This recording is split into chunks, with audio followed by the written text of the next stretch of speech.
Ito yung libreng ilaw na kailangan mong malaman. Una, dapat may wire ka na dalawa at magkaiba ang kulay. Bulb, magnet, at ilaw. At susunod mong gagawin ay ilubid ang dalawang wire sa dalawang bulb.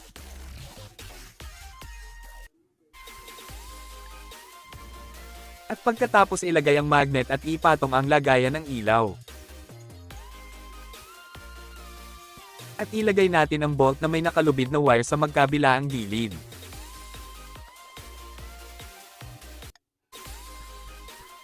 At pagkatapos ay ating idugtong ang wire sa magkaparehong kulay gamit ang soldering iron.